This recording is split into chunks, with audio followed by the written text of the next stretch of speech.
Avatar Meher బాబా key జై. ప్రియతమ మెహర్ బాబా కృపా కటాక్షంతో ప్రతి వారము మనం ఈ యుగ అవతార పురుషుడైన మెహర్ బాబా యొక్క విస్తృత జీవిత గాథను చదువుకుంటూ ఉన్నాము. ప్రస్తుతము మెహర్ ప్రభు చరితము 12వ భాగంలో ఉన్నాం. అది 1955వ సంవత్సరం నవంబర్ నెలలో మెహరాబాద్ లో జరిగినటువంటి సహవాస్ కార్యక్రమాల గురించి చదువుకుంటూ ఉన్నాము. మొదటి వారం గుజరాతీ భాషను మాట్లాడే వాళ్ళు వచ్చారు. గుజరాతీ భాష అంటే బాబా మొదటే నిర్ణయించుకున్నారు.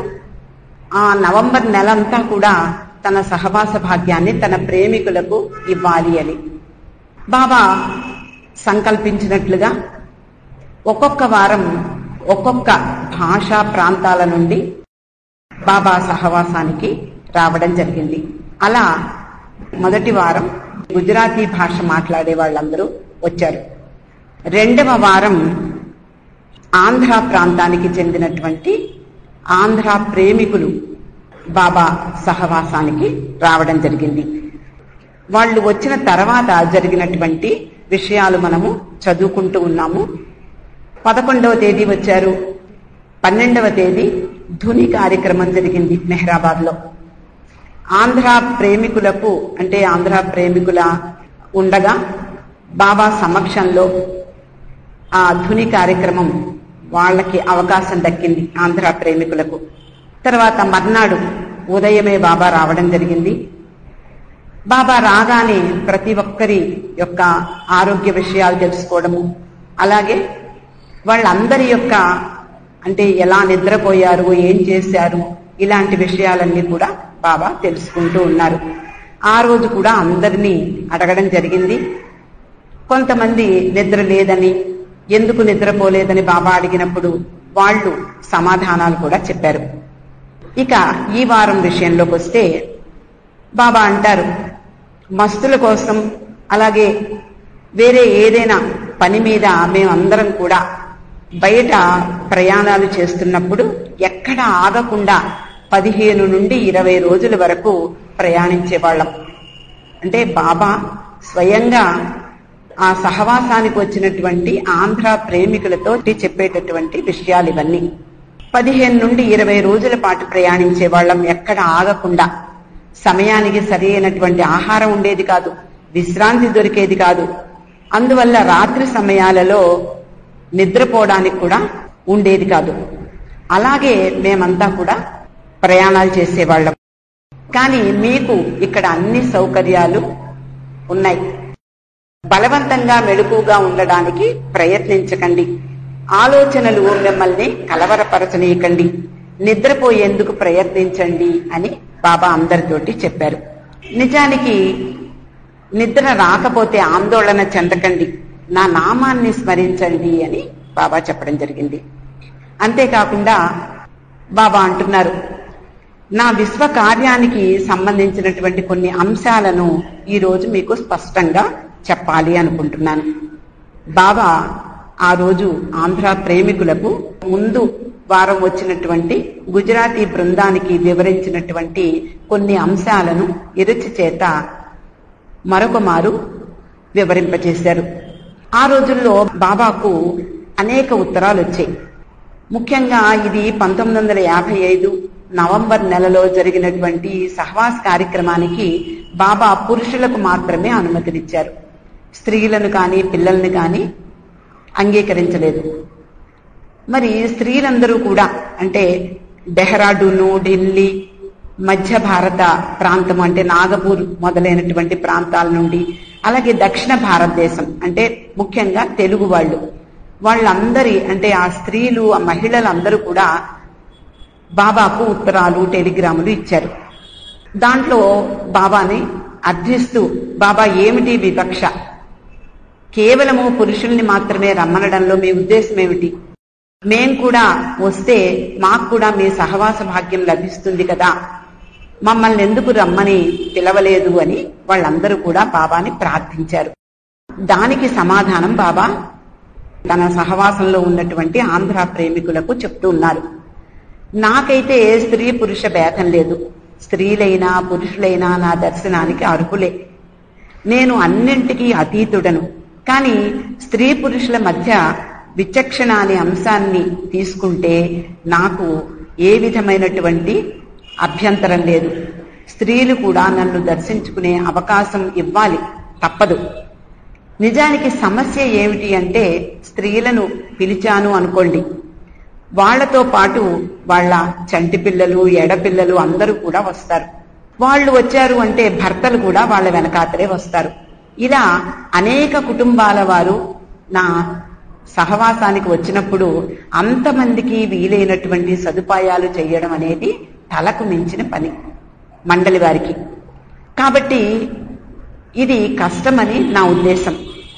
మరి మీరు ఇక్కడ ఉన్నారు అంటే మీ భార్యలు మీ ఇంట్లో అన్నీ చక్కబరుచుకుంటూ, అలాగే మీకు కావలసినటువంటి అంటే మీ తల్లిదండ్రులు ఉంటే వాళ్ళకి సదుపాయాలు చూసుకుంటూ, పిల్లల్ని చూసుకుంటూ, ఇంటి వ్యవహారాలు చూసుకుంటూ మీకు వెసులుబాటు ఇచ్చారు. కాబట్టి మీరు హాయిగా నా దర్శన భాగ్యాన్ని పొందుతూ, ఆలింగనాన్ని పొందుతూ ఇక్కడ నా సహవాసంలో హాయిగా ఉన్నారు.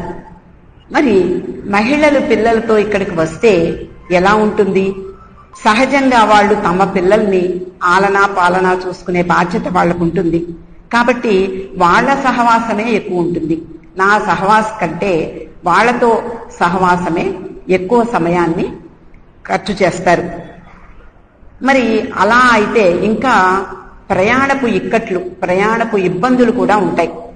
మగవాళ్ళైతే ఆ రోజుల్లో ఎలాగైనా మనకి తెలుసు, ఈ రోజుల్లో లాగా రిజర్వేషన్లు కానీ ఏసీ బోగీలు కానీ ఏమీ ఉండేవి కావు. ఎంత దూర ప్రాంతమైనా బాబా దర్శనానికై ఎంతో మంది ఎన్ని కష్టాలైనా సరే ఎదుర్కొని వాళ్ళు బాబా సహవాసానికి వచ్చారు. అలా కానీ మరి స్త్రీలకు అలా కుదరదు. వాళ్లతో పాటు పిల్లలు ఉంటారు. వాళ్ళకందరికీ కూడా ఇలాంటి ఇబ్బందులు ఎదుర్కోవడంలో కొన్ని సమస్యలు ఉంటాయి. అలాగే మెహరాబాద్ లో తిండి విషయానికి వచ్చినా కూడా పిల్లలకి స్త్రీలకు పడకపోవచ్చు, కొన్ని ఇబ్బందులు ఎదుర్కోవచ్చు. ఇలా అన్నింటినీ మీరైతే భరించగలరు, వాళ్ళు భరించలేరు. అందుకని నేను ఆలోచిస్తున్నాను. స్త్రీలకు సహవాసం ఇవ్వడంలో నాకు ఎటువంటి అభ్యంతరం లేదు. ఈ సహవాసం ముగిసిన తర్వాత అంటే నవంబర్ నెలంతా కూడా సహవాసం, బాబా సహవాసం తన ప్రేమికులకు ఇస్తున్నారు. ఈ నెల గడిచిన తర్వాత డిసెంబర్లో నేను కొన్ని ప్రాంతాలకు వచ్చి స్త్రీలకు మాత్రమే నా దర్శన భాగ్యాన్ని ఇవ్వాలి అనుకుంటున్నాను అని చెప్పారు. ఈ విషయాన్ని నేను కనుక నిర్ణయం తీసుకుంటే మీకందరికీ తెలియపరుస్తాను. ఆ ఏర్పాట్లు మీరు చేసుకోవచ్చు. ముఖ్యంగా ఇండియాలో ఆంధ్ర, హమీర్పూర్, మధ్యప్రదేశ్, బొంబాయి ఇలా ఒక రోజు 2 రోజుల్లో ఆ ప్రాంతాలను నేను పర్యటించినప్పుడు అక్కడ ఉండేటటువంటి స్త్రీలందరూ కూడా నా దర్శన భాగ్యాన్ని పొందవచ్చు అని బాబా చెప్పడం జరిగింది. అంతేకాకుండా బాబా అంటున్నారు, 1 సంవత్సరం నేను అందరికీ దూరంగా ఉండాలి అనుకుంటున్నాను. ఎందుకుట? విశ్వం కోసం, ఈ సహవాస్ కోసం ఆయన ఒక మహత్తరమైన కార్యాన్ని చేయవలసి ఉంది. మరి స్త్రీలకు దర్శనమివ్వడము, ఇతర కార్యక్రమాలు ఆ మహత్తర కార్యానికి సాటి రాకపోయినా నా ప్రేమికుల ప్రేమ ఎన్నదగినది, ఏ విధంగానూ తీసివేసేది కాదు. కాబట్టి అక్కడికి వచ్చి స్త్రీలకు నేను దర్శనాన్ని ఇవ్వాలి అనుకుంటున్నాను. సంవత్సరం పాటు అందరికీ దూరంగా ఉండాలి అనుకుంటున్నాను అన్నారు. అంటే బాబా ఎన్నోసార్లు నేను ఇక్కడ నుండి దూరంగా ఏకాంతంగా ఉండేలాగా దూరంగా వెళ్ళాలి అనుకుంటున్నాను అని చెప్తూ ఉండేవారు. ఇప్పుడు కూడా అలాగే చెప్తున్నారు. అయినా కూడా నా ప్రేమికుల అభ్యర్థనను మన్నిస్తూ 2 రోజుల పాటు ఆంధ్రాలో పర్యటిస్తాను. మీరు ఎంపిక చెయ్యండి 2 కేంద్రాలను. ఆ కేంద్రాలలో నేను వచ్చి స్త్రీలకు నేను దర్శనమిస్తాను. అదేనా మీకు సానుకూలమైతేనే ఆ ప్రయత్నం ప్రారంభించండి, లేకపోతే పర్వాలేదు, ఈ విషయంలో ఆందోళన చెందకండి అన్నారు. ఈ మాటలు విన్న కాకినాడ నుండి ఒక ప్రేమికుడు వెళ్ళాట. ఆయన అంటున్నాడు, బాబా మీరు ఆంధ్ర వస్తే నా కారుని వాడుకోండి అని. బాబా ఆనందంగా అలాగే తప్పకుండా వాడుకుంటాను అని బాబా చెప్తున్నారు, నేను వచ్చినట్లయితే తప్పకుండా నీ కారుని ఉపయోగిస్తాను. నేను ప్రస్తుతం 2 కార్లు వాడుకుంటున్నాను. ఒకటి మెహర్జీ ఇచ్చినటువంటి కారు, రెండవది నారిమన్కి చెందినటువంటి కారు. నాకైతే స్వంతంగా కారు లేదు. ఎవరైనా నా పని కోసం, నా వినియోగం కోసం ఇస్తే తప్పకుండా నేను ఆ కారుని వాడుకుంటాను అని చెప్తూ, దక్షిణ భారతదేశం ముఖ్యంగా ఆంధ్ర ప్రాంతం అంటే నాకు చాలా ప్రేమ. ఆ ప్రాంతంతో నాకు చాలా సంబంధం ఉంది. దాన్ని మీరు అర్థం చేసుకోలేరు. నేను అందరితో సర్వత్రా ఉన్నాను. మీకు ఇందాక చెప్పినట్లుగా 2 కేంద్రాలలో నా దర్శనానికి మీరు ఏర్పాట్లు చేయగలిగితే ఒక్కొక్క కేంద్రంలో నేను 24 గంటలు మాత్రమే ఉంటాను. ఆ 24 గంటలలో కేవలము స్త్రీలకు మాత్రమే దర్శనమిస్తాను, పురుషులకు నేను ఇవ్వటం లేదు. అలాగే పిల్లలు కూడా ఉంటారు కాబట్టి పిల్లల కోసం కూడా నేను కొంత సమయాన్ని కేటాయిస్తాను. మరి స్త్రీలకు ఎందుకు నేను ఇస్తున్నాను? స్త్రీలు కూడా నా నామ వ్యాప్తికి కృషి చేస్తారు. వాళ్ళేమీ తక్కువ లేదు. అంటే ముఖ్యంగా నా పని కోసం ఎంపిక చేయబడినటువంటి మహిళలు నా కోసం కావాలి. అలా నా 2 రోజుల పర్యటన కోసం విడిది ఇవ్వాలి, బాబాకు ఎలా భోజనం పెట్టాలి, ఎలాగా అని మీరు చింతించకండి. ఆ విషయాన్ని నాకు వదిలిపెట్టేయండి. మీరు ఎటువంటి ఆందోళన పడవద్దు అని బాబా చెప్పారు. ఆ తర్వాత అక్కడే ఉన్నటువంటి ధనపతిరావు గారిని పిలిచి తన నాడిని చూడమన్నారు బాబా. ఆయన వచ్చి బాబా నాడిని చూశారు. బాబా ఎప్పుడూ కూడా అక్కడ ఎవరైనా డాక్టర్లున్నా, ఎవరైనా తన సహవాసానికి వచ్చినటువంటి వారిలో డాక్టర్లను పిలిచి నాడి చూపించుకోవడం చాలా అలవాటు. మనం గత గుజరాతీ సహవాసంలో కూడా చదువుకున్నాం. అలా ఆయన్ని పిలిచి తన నాడిని చూడమనగానే ఆయన వచ్చి నాడిని చూసి, బాబా మామూలుగానే ఉంది, ఎక్కడా తేడా లేదు అని చెప్పారు. అప్పుడు ఇదిచ్చి వచ్చినటువంటి వాళ్ళందరికీ చెప్తున్నాడు. ఏమని అంటే, బాబా ముఖం చూశారా మీరు? ఆయన ముఖంలో మార్పులు చోటు చేసుకుంటూ ఉంటాయి, అతి తొందరగా మారిపోతూ ఉంటాయి. మీరు అంతా గమనించే ఉంటారు. ఒక్కో సమయంలో అవి కాంతులను విరజిమ్ముతూ ఎంతో ప్రకాశమానంగా కనిపిస్తాయి. మరొక క్షణంలో ఎంతో అలసిపోయి నీరసంగా ఉన్నట్లు కనిపిస్తాయి. ఆయన మానసిక స్థితికి అనుగుణంగా అలా తన హావభావాలను మార్చుకుంటూ ఉండడం మీరు గమనించే ఉండవచ్చు అని వివరించాడు. బాబా అక్కడ వచ్చినటువంటి తన ప్రేమికులకు చెప్తున్నారు, నేను మీ అందరితో చాలా సంతోషంగా ఉన్నాను అని ఒక ప్రవచనాన్ని ఇచ్చారు. అది ఏమిటి అంటే, ఈ సృష్టి అంటే ఏమిటి, ఈ సృష్టి ఎలా వచ్చింది, ఈ విషయాలను చెప్తున్నారు. ఈ సృష్టి ఊహ నుండి జనించినది, కేవలము ఊహ. మనసు చేసే ఊహ యొక్క ఫలితమే ఈ సృష్టి. మనసు ఉంది అంటే మనిషిని బందీ చేసేది కూడా మనసే. అలాగే స్వేచ్ఛకు అంటే ఆధ్యాత్మిక స్వేచ్ఛను సంపాదించాలి అంటే మనసే సాధనంగా ఉండాలి. కాబట్టి మనసు తీసేస్తే కుదరదు. మనసు మనకి ఎంత అడ్డంకో అదే భగవద్ అనుభూతికి సహాయపడేది. బాబా అంటున్నారు, నీవు శాశ్వతంగా స్వేచ్ఛ గలవాడివే, కానీ మనసు నిన్ను బందీని చేసినట్లుగా భావిస్తూ ఉంటావు. కాబట్టి నీ మనసును స్తంభింపచేసి దానిని పూర్తిగా నిర్మూలించాలి. నా నిజస్థితిని నువ్వు తెలుసుకున్నట్లయితే మరుక్షణం సమస్తము అదృశ్యమైపోతుంది. ఈ ప్రపంచంతో సహా బాబాను, ఈ ఆయన యొక్క రూపాన్ని కాకుండా అసలైనటువంటి ఆయన నిజ స్వరూపాన్ని మనం కనుక చూసేటటువంటి, అంటే ఈ చర్మ చక్షువులతో కాకుండా మానసికంగా ఆయనను చూసేటటువంటి క్షణంలో ఈ మనస్సు కానీ, లేకపోతే ఈ ప్రపంచం కానీ, ఈ భ్రాంతిమయ విశ్వం కానీ అన్నీ కూడా కనుమరుగైపోతాయి. అప్పుడు నీలోన ఉన్నటువంటి నన్ను కనుగొనగలవు అని బాబా చెప్పారు. అలాగే ఆ రోజు ఆంధ్ర ప్రేమికులకు తన కృప గురించి చెప్తున్నారు. మనం సాధారణంగా బాబా కృపండి ఏదైనా సాధారణంగా ఏదైనా ఆ మాట మాట్లాడుతూ ఉంటాం.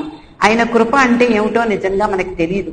బాబాకి వివరిస్తున్నారు. ఇలాగా కృప అంటే ఏమిటి బాబా చెప్తున్నారు. ఒక సాధకుడు ఉన్నాడు, ఆయన 100 పాళ్ళు భగవద్ అనుభవానికి సిద్ధంగా ఉన్నాడు అనుకుందాం. అలా సిద్ధంగా ఉన్నటువంటి ఆ సాధకునికి భగవద్ అనుభవం కలిగింది. అది కృపతో పని లేదు. ఆయన సిద్ధంగా ఉన్న కారణంగా అది ఆటోమేటిక్ గా ఒక సద్గురువో లేక అవతారుని యొక్క సహాయంతో, అంటే ఎవరైతే సిద్ధంగా ఉంటారో వాళ్ళు ఆ భగవద్ అనుభవానికి అర్హత కలిగిన వాళ్ళకి వెంటనే ఆ భగవద్ అనుభవం సిద్ధిస్తుంది. దానికి కృపతో పని లేదు అంటున్నారు. అలా ఆ భగవద్ అనుభవాన్ని సాధించడం నా కృప కాజాలదు. ఎవరి మీద ఆ కృప వర్షిస్తే భగవద్ అనుభవం పొందుతారో బాబా చెప్తున్నారు. ఎవరైనా ఒక పరమ దుర్మార్గుడు ఉన్నాడు అనుకుందాం. ఆ సమయానికి బాబా ఎదురుగా వచ్చాడు. అతడు నిజానికి ప్రపంచం దృష్టిలో ఘోరమైనటువంటి పాపాలు చేసినవాడు. అతడు ఎందుకో పనికిరానివాడుగా ప్రపంచం అంతా కూడా తిట్టిపోస్తూ ఉంటుంది.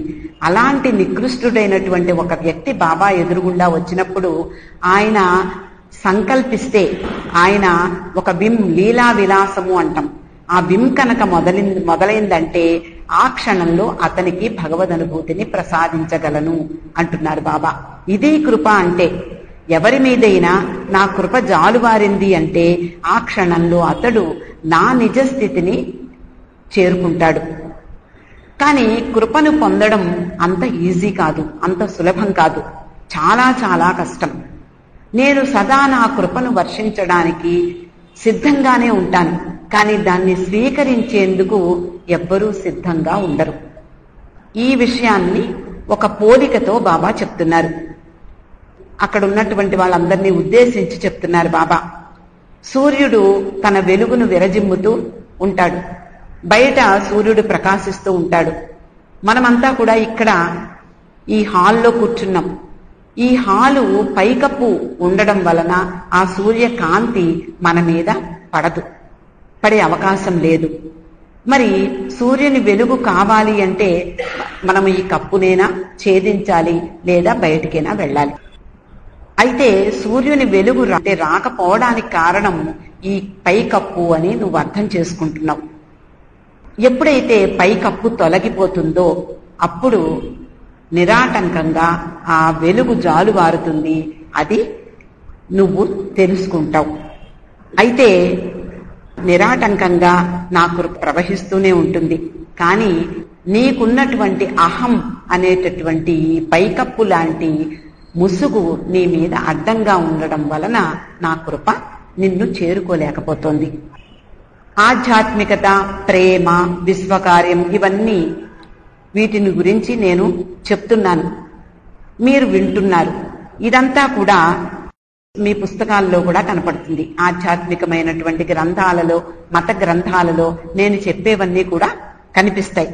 కానీ యథార్థము అంటే రియాలిటీ అంటే సత్యం, దానికి సంబంధించినంత వరకు ఈ పై విషయాలు అంటే ఆధ్యాత్మికత అవనివ్వండి, ప్రేమ అవనివ్వండి, విశ్వకార్యం, వీటికి విలువ లేదు.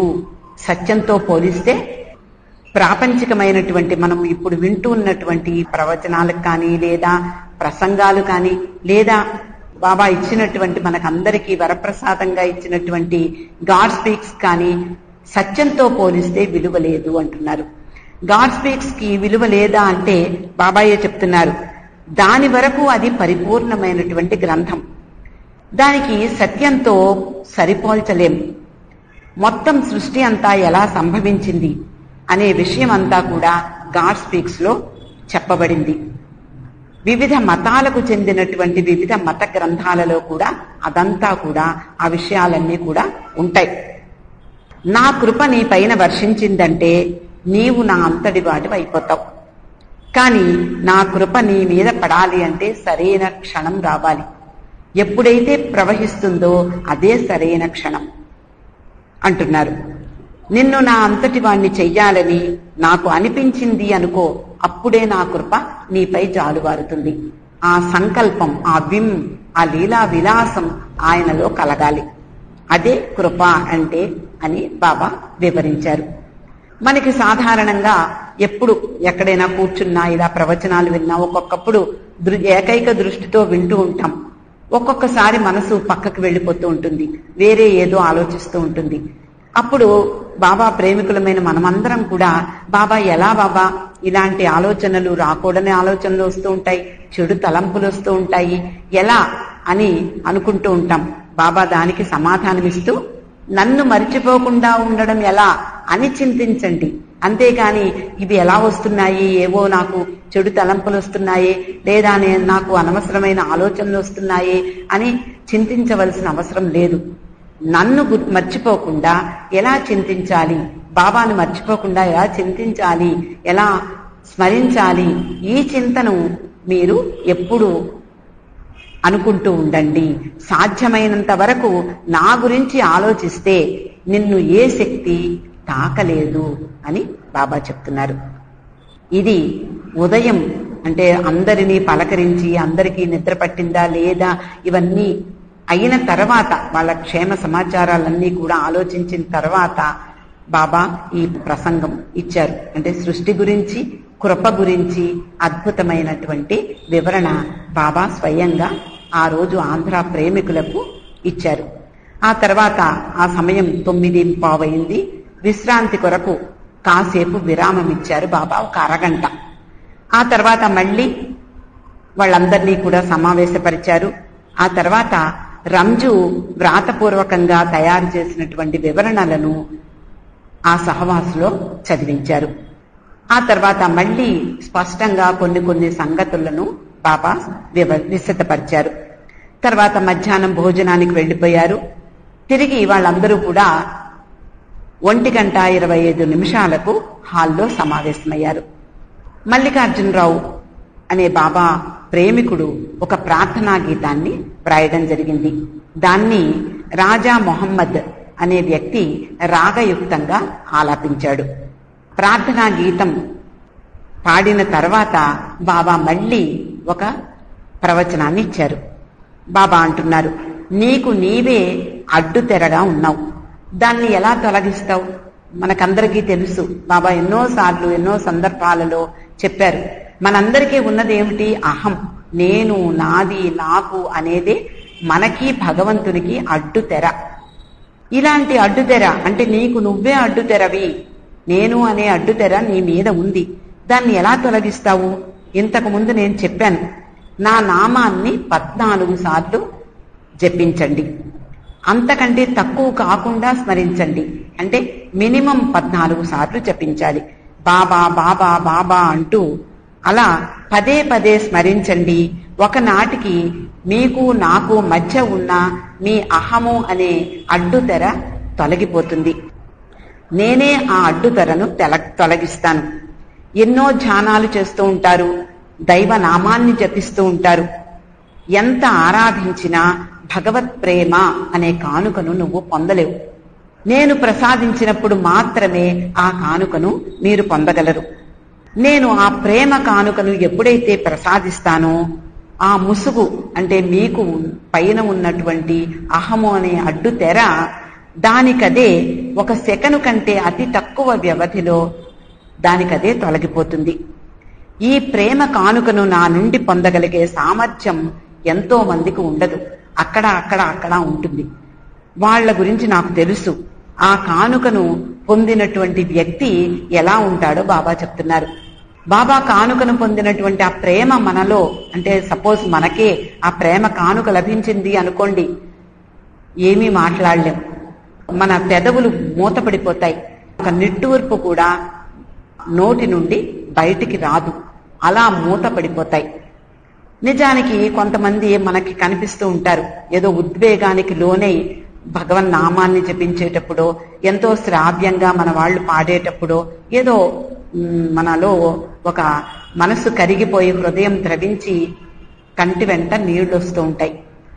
లేదా మనం బాబా సమాధి దగ్గరకు వెళ్ళినప్పుడు కూడా మనకి అనుభవమే, ఆ కళ్ళమ్మట నీళ్లు వస్తూ ఉంటాయి.